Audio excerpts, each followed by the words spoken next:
blesan.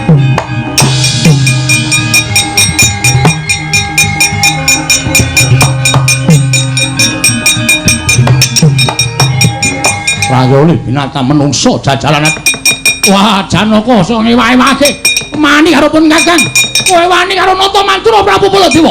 Kepeksane aku tegel karo kowe celorong nenggala ora jeblok Cacamaja tuntas nata mantura, Pak. Wah!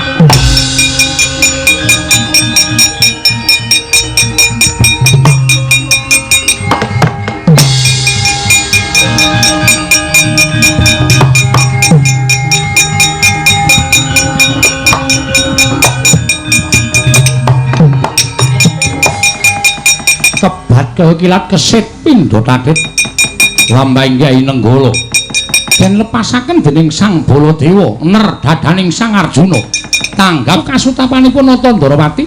Lah kok badhe meksa ingkang rayi menika lajeng nalaripun kados pundi cobi kula nyuwun prisa. Kowe melu aku apa ora?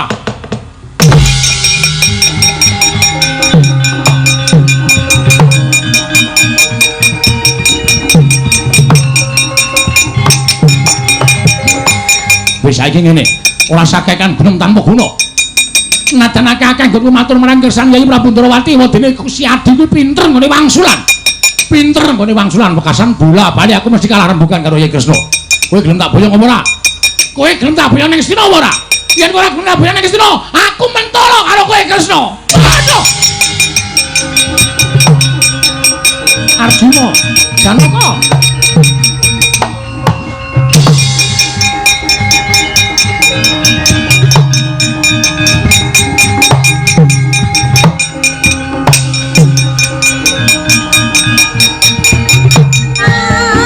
Mambang tanggep pasulan upamaneka bintang toya kusuma yana sumawur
Pandaan moncar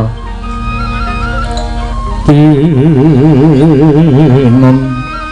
lir kekonang surem sorot edan badan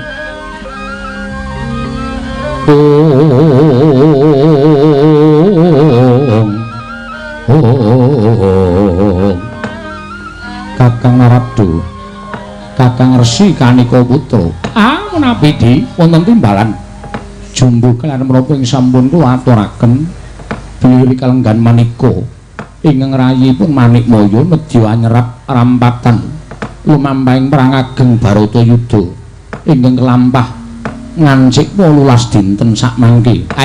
Inggih malah kula sampun nyaketaken sowanipun penyarian supados anyerap jangka ingkang badhe lumampah wonten ing Baratayuda sarta Senopati ngedah perang tanding madaning perang suci Baratayuda. Menika langkung prayogi.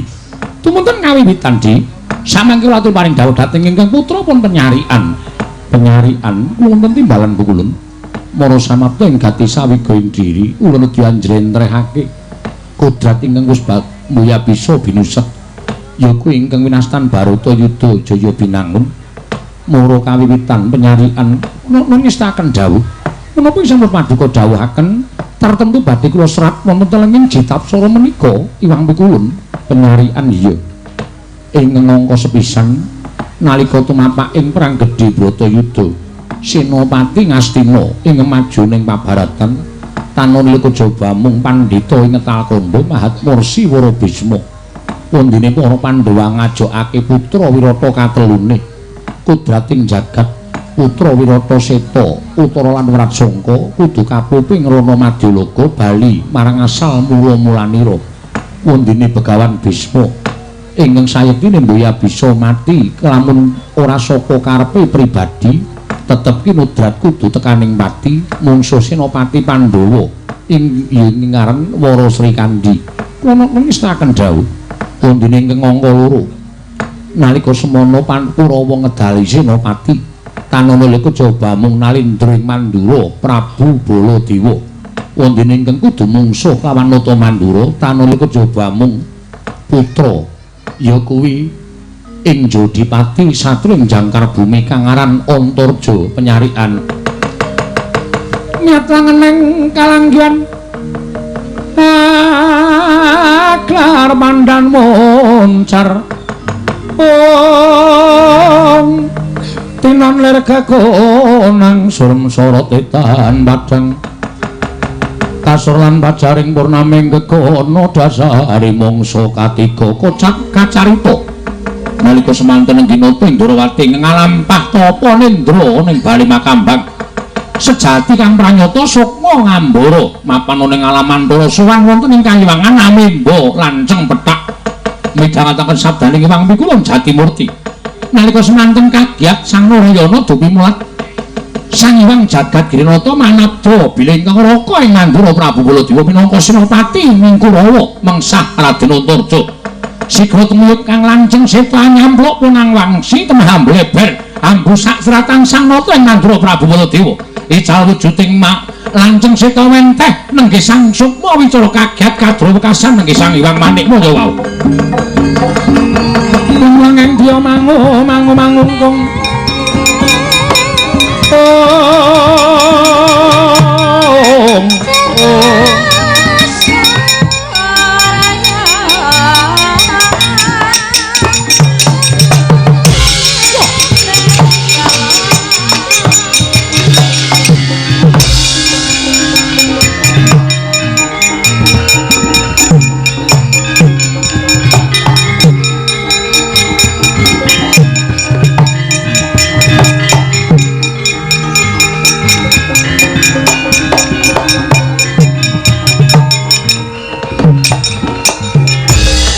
cuma ngawur-awur-awurahan dengaran ning ajurit kong makuru kongso tetekaya buta wara pandriting turangga hesti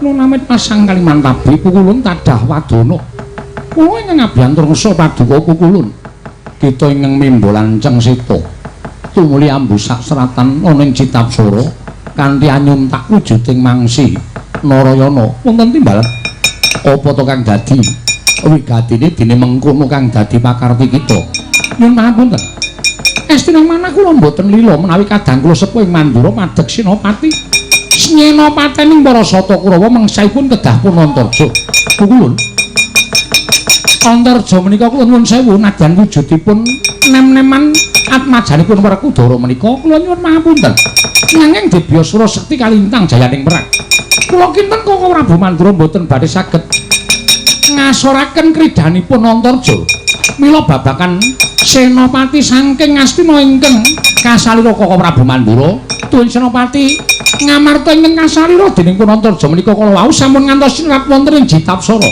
Kresna kita aja miradati kelawan kodrating jagat apan kudu kaya mengkono kodrat ingkang lumaku mboten kula ingkang mboten sarujuk banjur karep kita kepiye kula nyuwun supados seratan menika sampun ngantos wonten kodrat menika sampun ngantos wonten kita ulun udanani lamun kita bisa gawe lelakon tumraping kadang kita ya kuwi Nalindring Mandura sartane Siontorjo. Kula nyebadi pados lalampanipun Koko Prabu Mandura piyambak pukulun.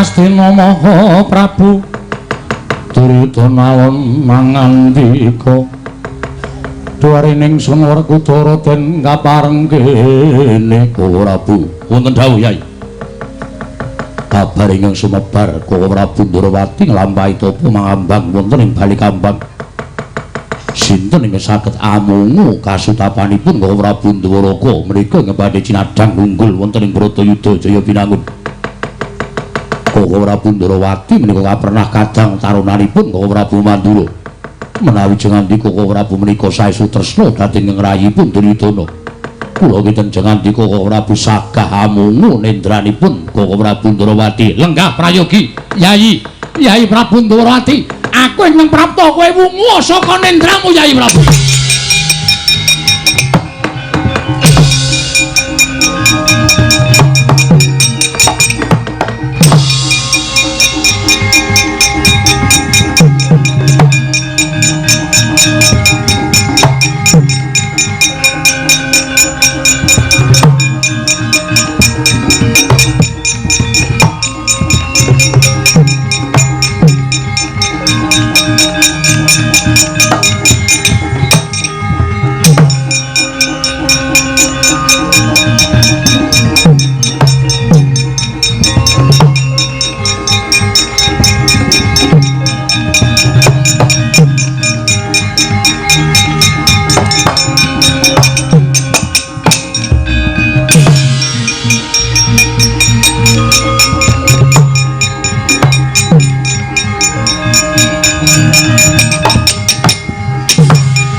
Koko Prabu mugi dados ing kawuningan ingkang rayi ngamarta ingkang abiyantara Koko Prabu mugi kepareng lampung anggen paduka nglampahi tapa nindra kula ingkang rayipun Darma Kusuma. Wah jlitheng kakangku ayu tangi ayo nggon mung lakoni tapa nindra jlitheng kakangku Koko Prabu Ndrawati monggo aturi wungu menika ingkang rayipun Janaka ingkang sowan wonten ing Balikambang. Koko Prabu kula aturi wungu saha juga anggen paduka nglampah tapa menika Koko Prabu.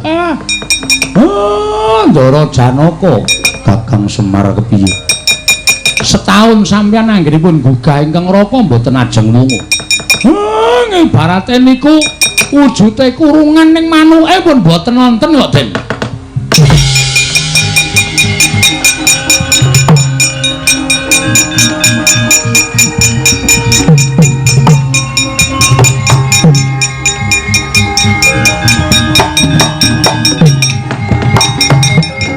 Sigra yayah nyendal tali wangsul Sang Arjuna.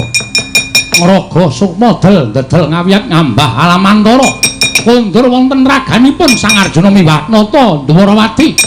Nalika semanten sigra wungu saking Nendra Bombong tyasing para Pandhawa wau.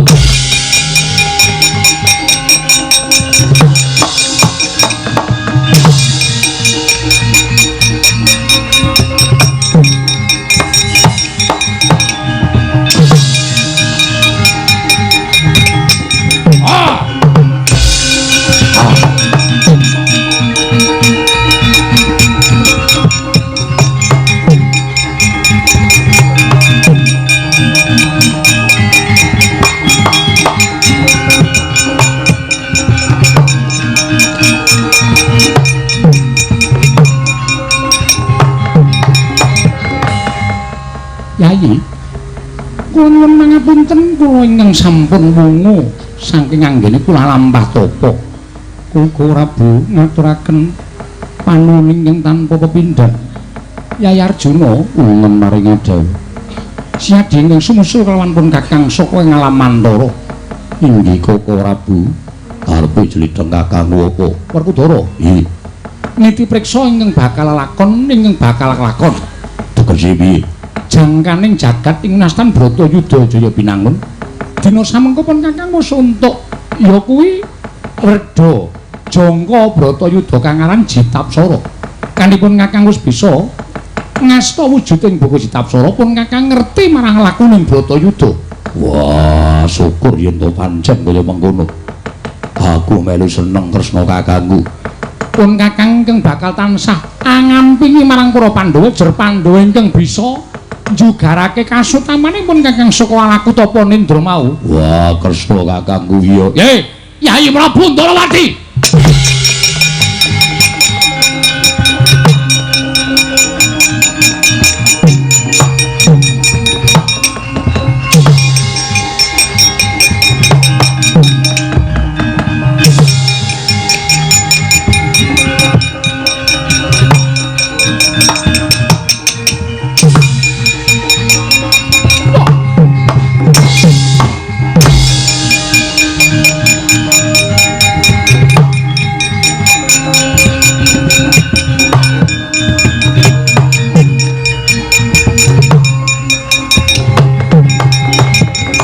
Mangkahanggo sesumbar lindhu bumi gunjing kumaluduk kuntur ketup kumembak penyu kang kumambang dosang Wisnu Bathara. Kresna kula wonten maring adhawuh.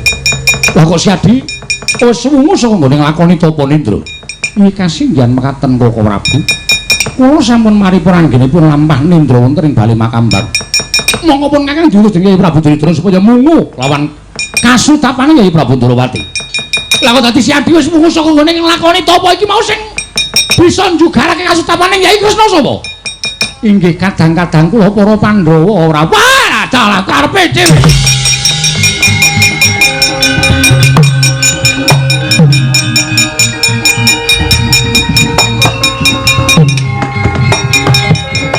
Kresna, kula wonten maring adhawuh. Saiki aku tak takon karo kowe Wangsuwana. Inggih. Koko Prabu badhe ndangu menapa? Aku sapa? Paduka kadang kula Werda. Kadang kula Werda ing wajib kula sembah-sembah menika Koko Prabu Mandura. Lah, yen kowe ngakoni yen Kakang iki kadang Werda. Mesine Siadi manut lan ngono Kakang. Mangke rumiyin manut perkawis menapa? Aku dadi dutange Prabu Duryudana supaya mungu kasutapan Yayi Kresna nggone mapan tapa ning bali Makambang. Sabab kabar sing mebar sapa ingkang bisa mungu kasutapaning Yayi Prabu Ndarawati bakal unggul jroning Bratayuda. Mula Yayi, aja ngantipun Kakang kuwi wirang ning ngarep Yayi Prabu Duryudana. Ayo tak kanthi manjing ning negara Ngastina. Ndombane kelawan para Kurawa nggone bakal napaki perang gedhe Bratayuda. Kula nyuwun pangapunten. Syaratipun tak namung mungu dhateng anggen kula nglakoni tapa, monggo ingkang saged njugaraken kasutapan kula menika Pandhawa. Kula mboten badhe wola-wali. Tetep badhe ndombani dhateng kadang-kadang kula para Pandhawa. Gose to. Pandhawa karo Baladewa iki abot endi?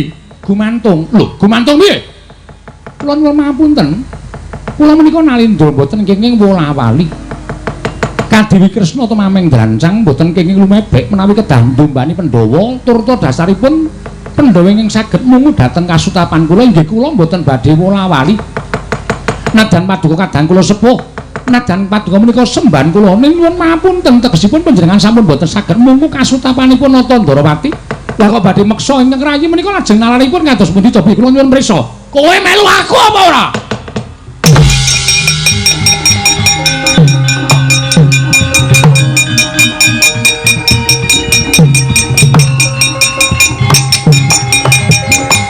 Wis saiki ngene, ora sakekan gunung tanpa guna. Najan akeh-akeh nggo matur marang kersan Yayi Prabu Ndarawati wadene Siadi kuwi pinter nggone wangsulan. Pinter nggone wangsulan wekasan bola-bali aku mesti kalah rembugan karo Yayi Kresna. Kowe gelem tak boyong apa ora? Kowe gelem tak boyong ning Astina apa ora? Yen ora gelem tak boyong ning Astina, aku mentolo karo kowe Kresna. Aduh. Arjuna, Janaka.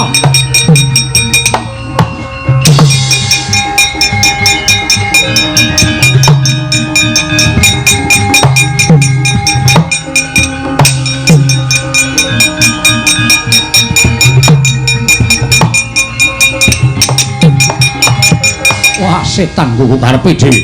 Janoy, dasar para nyata Kakang Baladewa. Lho, nungkak krama aku. Ora perlu tak ajeni. Dasar kuwi bakal meksa kalawan Koko Prabu Ndarawati. Kena mboyong Koko Prabu Ndarawati. Nanging bandanen Janaka sempalan pundak kiwa lan tengene. Apa kaya ngono kuwi pakartine Ratu Mandura. Ingkang nerak pacak nerajang perbatang sing iso mungu Koko Prabu ki para Pandhawa. Aja ngesuk-esuk karo kabejaning para Pandhawa. Ora gelem bali ana wong tuwa diwaneni bocah. Wah, heblet sangat kowe. Kudu karepe dhewe. Wah, mati. Oh. Aduh. Wah. Oh.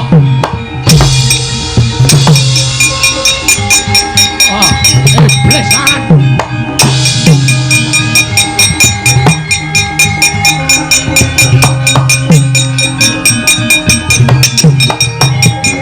Rayane binatang menungso jajalan. Wah, Janaka iso ngewahi-wahi. Mani karo pun Kakang. Kowe wani karo nata mantura Prabu Baladewa. Kepaksane aku tegel karo kowe celorong nenggala ora jeblok Cacamaja tuntas nata mantura, Pak. Wah!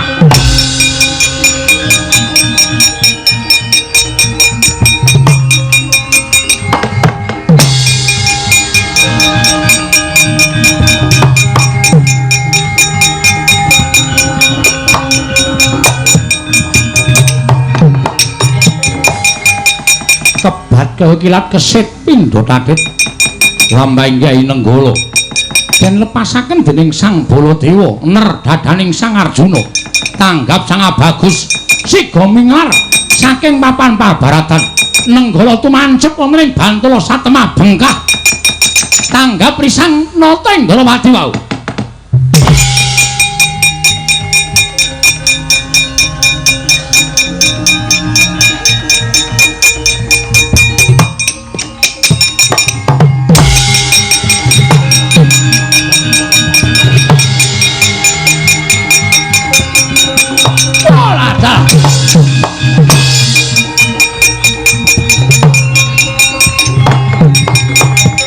Endho kowe keparat upama ora ndem mesti tekane pati kowe.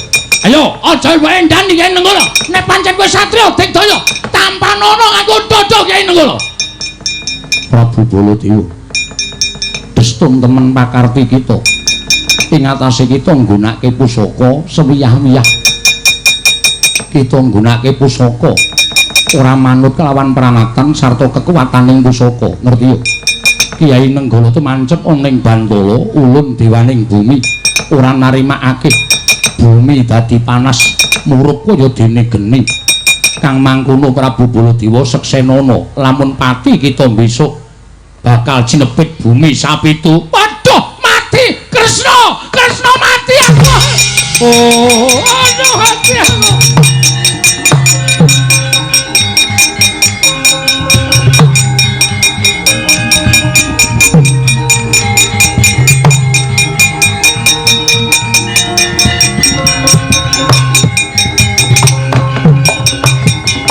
Waduh, Kresna mati aku, Kresna.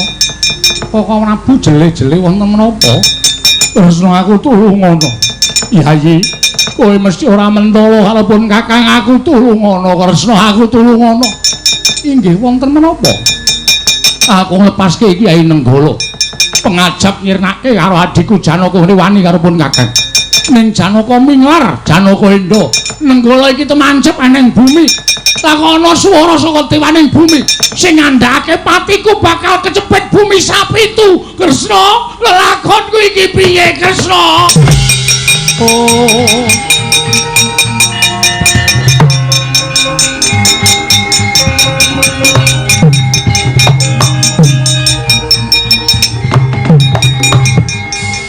Koko Prabu, Kyai Nenggala menika pusaka kadewatan.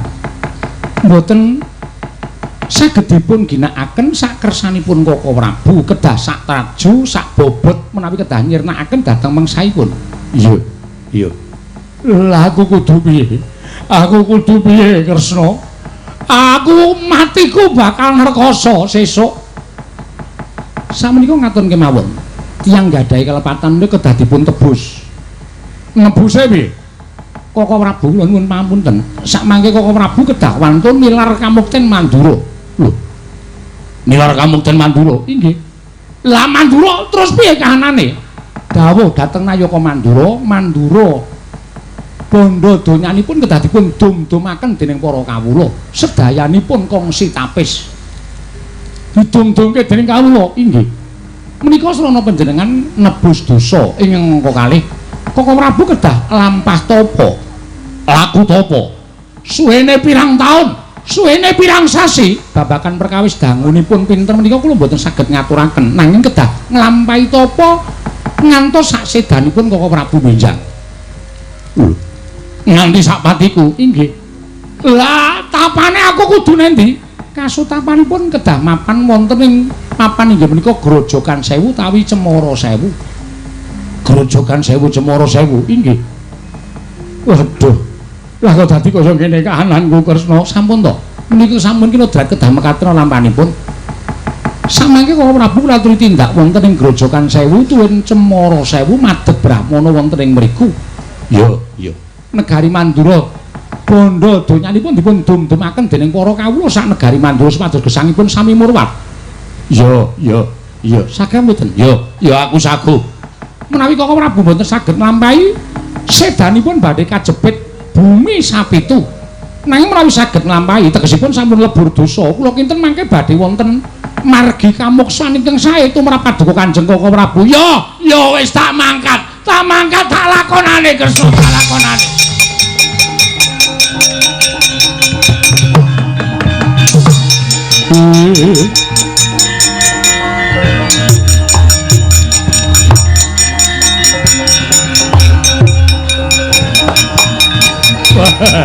Wonten jawuh sinuwun.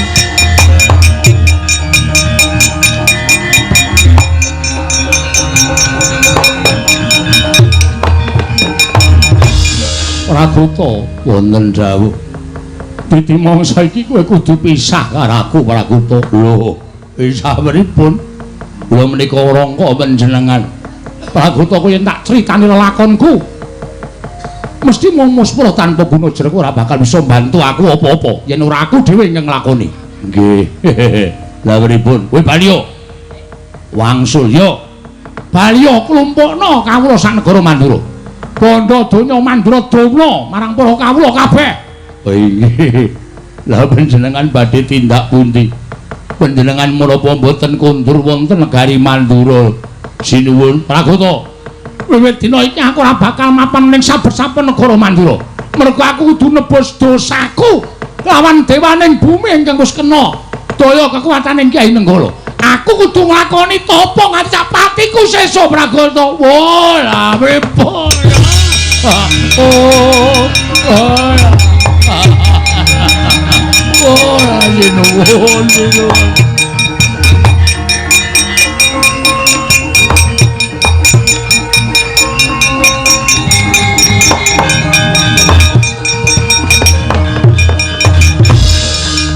Ora kok kados mengaten. Lajeng kula kados pundi? Wis. Muktimu karo aku ya mung cukup tekan semene. Saiki urip dhewe-dhewe.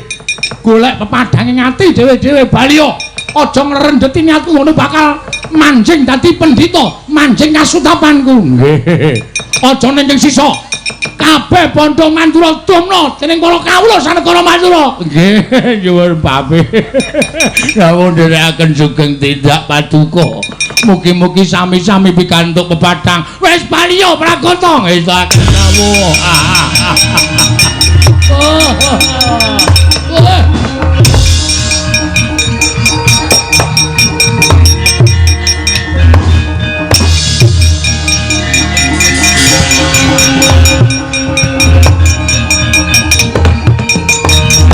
Meraing nasmu bang Imang Aruna. ati netrane nganggo rapuh sabdaning kukila ring kanigara saketer kene donganing kung lir wuwu sing pene panca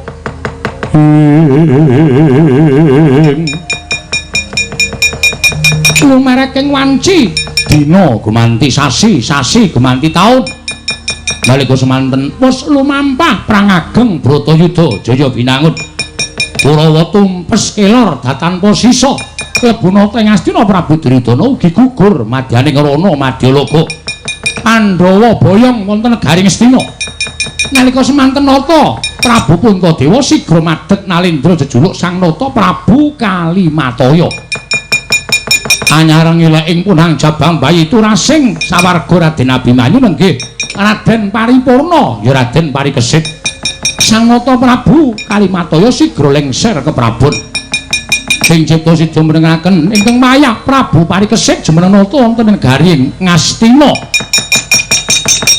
nalika semanten sawetawis nggih lenggah dampar kedadak datenging parang muka saking Hyang Traju Trisna turas Prabu Setija ingkang jejuluk Prabu Wesiaji ngraman wonten negaring Ngastina geger walik watu negaring Ngastina kocap ing mapan wonten ing pertapan Cemara Sewu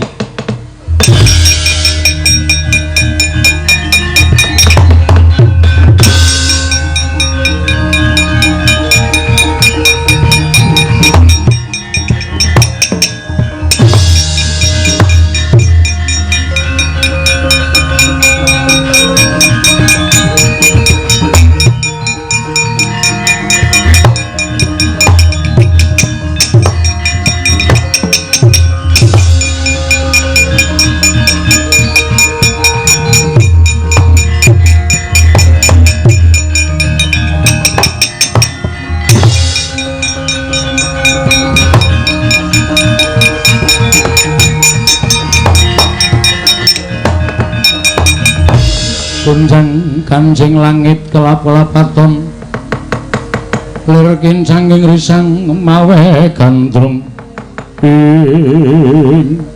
Joko wonten dawuh penemban suwe pertapan grojogan Sewu kene ora ana wong ingkang wani sowan lah kok iki neng nom-noman iki sapa iya mapunten kula piyambak dereng mangertos mugi pareng wani bali dhateng suwanipun nem-neman menika wa ya Prayoga Nastiyaka inggih ngestakaken dawuh bocah yen dak sawang umurmu durung sepira kowe sowan ana ing ngarsaning penemban Curiganata wigatine apa lan kowe kuwi sapa iya nyuwun pangapunten Hyang kula ingkang sowan lho Gusti lah kok dadi kowe nyelok aku Hyang kuwi ketemu pirang perkara kula nyuwun pangapunten kula menika wingking saking kasatriyan Paranggaruda lho Paranggaruda inggih Gusti kowe aja ngawur gawar ngawur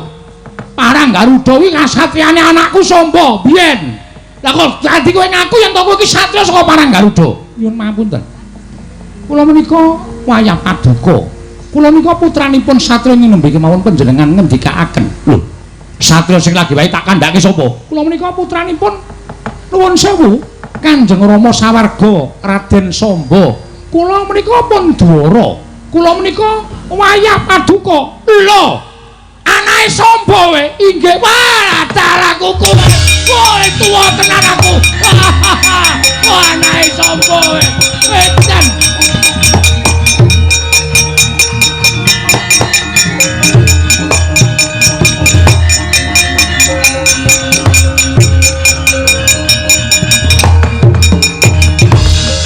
wah ketemu putuku dhewe Samba wis mati suwe banget nalika perang Gojalisota lah saiki wis puputu semene gedene putuku wis semene gedene inggih Kanjeng Hyang Gusti jenengmu mau sapa kula pun Dwara inggih kasinggihan mekaten ingkang mayah pun Dwara lah kok dadi kowe sowan meneh ngopo enek wigati apa nyuwun pangapunten kula menika dipun utus nalendra ing Ngastina lho Ratu Ngastina inggih Kyai Prabu Duryudana sanes lho Dudu piye? Ingkang dados nalendra wonten negaring Astina menika sakmangke kadang kula pun Yayi Prabu Parikesit. Lho. Parikesit inggih kasinggihan mekaten. Lah Yayi Prabu Darma Kusuma inggih sampun boten wonten Bratayuda wis kelakon. Sampun kelampah. Sing menang endi? Ingkang menang para Pandhawa Eyang Pandhawa. Lah Pandhawa kula nyuwun mapunten Pandhawa sareng kaliyan Kanjeng Eyang Nata ing Darawati inggih menika Eyang Prabu Sri Bathara Kresna sakmangke sampun moksa Kanjeng Eyang. Lho, Pandhawa karo Yayi Prabu Kresna wis ora ana. Sampun mboten. Aku kok dhewe nek donya iki piye? Kresna. Oh. Wah, lho ati aku.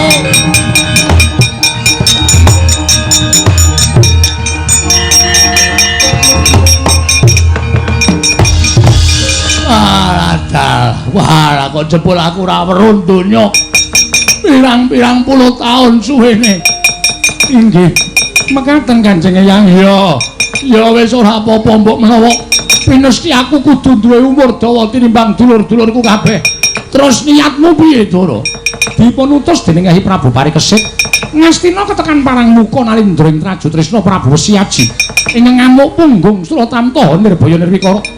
Miturut ngendikanipun Yayi Prabu Parikesit kedah nyuwun pambiyantinipun paduka Kanjeng Eyang Curiganata ing Grojogan Sewu. Mila babagan perkasa menika monggo laturi paring dawuh. Kanjeng Eyang kula aturi rawuh wonten ing negaring Astina mangrurak satru murka Prabu Siaji. Baliya sik ana perkara sing arep rembug karo sapa iki jenenge Setyaka iki. Inggih ngestakaken dawuh Kanjeng.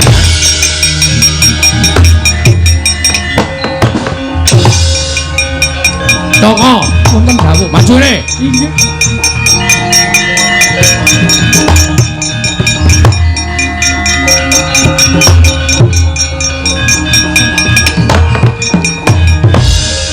Kowe arep ngapusi karo aku ping pira?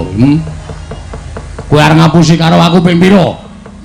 Bola-bali kowe tak takoni, Bratayuda wis dadi apa durung? Kowe muni durung. Nganti aku weruh batang gajah, batang jaran, sempalan kereta, keli ana ing Bengawan Gangga. Kowe ngandhake yen dhuwur kono keterak banjir. Akeh satu kewan kang padha tekaning pati. Akeh omah-omahe para wong Karang Pradesan sing padha rompal kaprapal. Ning tinemune kabeh mau pancen jebul sisa-sisaning perang Bratayuda. Pancen kabeh mau sisa-sisaning perang Bratayuda. Kowe ngapusi karo makmu gedhe, kowe ngapusi karo wong tuamu, kowe iblis, kowe Setyaka.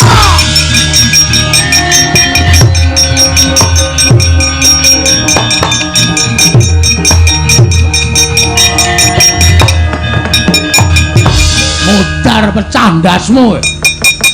Bayi kowe ngapusi karo wong gerang keparat. Wah, Kresna. Yayi Prabu Puntadewa panjenengan sampun nilar dhateng kula. Kresna kowe kok mentala ninggal karo aku. Wis Siaji ayo, amuk iki Begawan Curiganata Siaji.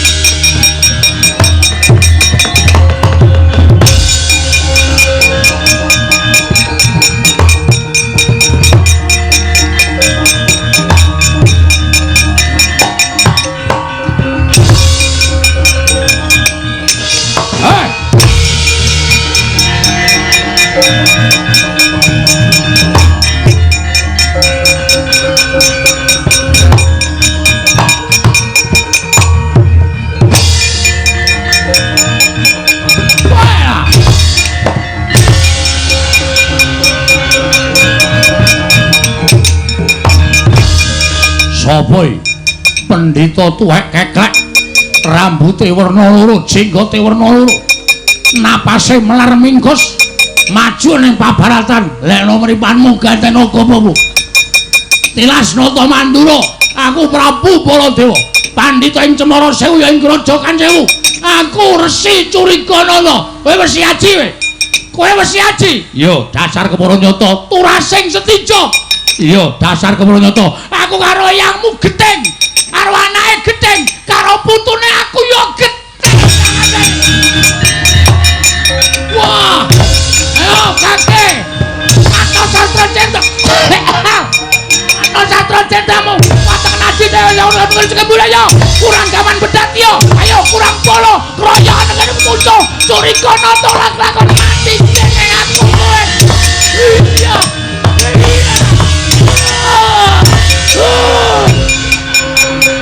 aduh ayo ayo amo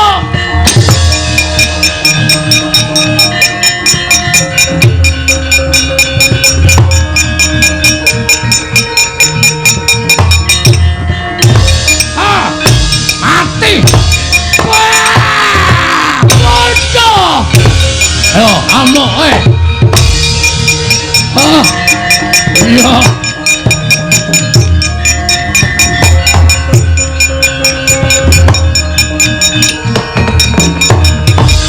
mangkahang bro sesumbar klindo bumi kunjing kumaluduk kuntur ketup strayoli binatang menungso rata tangan manur maneh jalanan rusuh tandangmu rusuh ha aduh aku kaya iso radekno mbiyen lho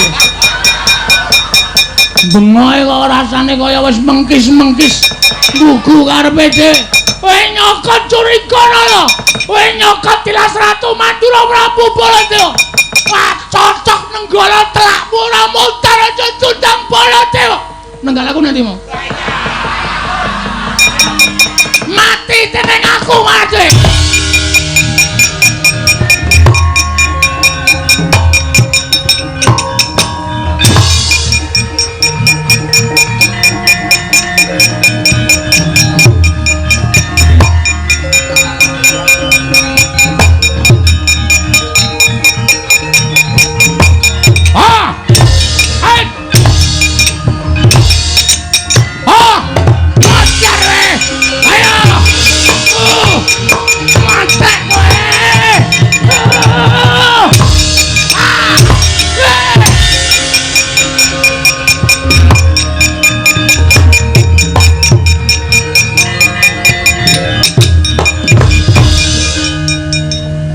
matikan mati we padake waduh untukku jiglo mati we musuh Baladewa ora bakal njaluk banyu legane ngatiku parat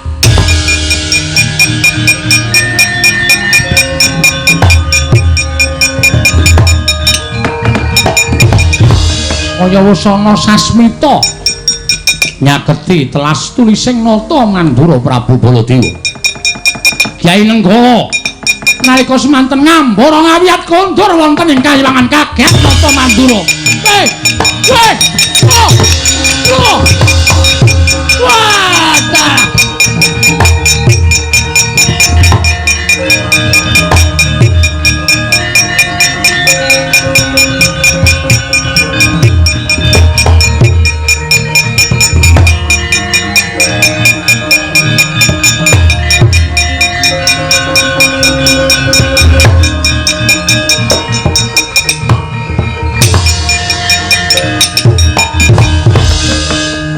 tanggap Sang Jatimurti nalika semanten wis mireng penangise Sang Curiganata witine laringkeng rayi tuwin Sangya para Pandhawa sigra dawuh kalan Sang Hyang Bathara Baya nyipta mendhong kang ngendanu tumiyong dadi peteng dedet bres jawah dres nalika semanten rambatan Sang Baladewa kepengin nuwal saka toya Jawa nyiram dhateng sayanipun nata ing Mandura Prabu Baladewa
saya dangu saha cawus gwayaning Sang Baladewa ya Sang Curiganata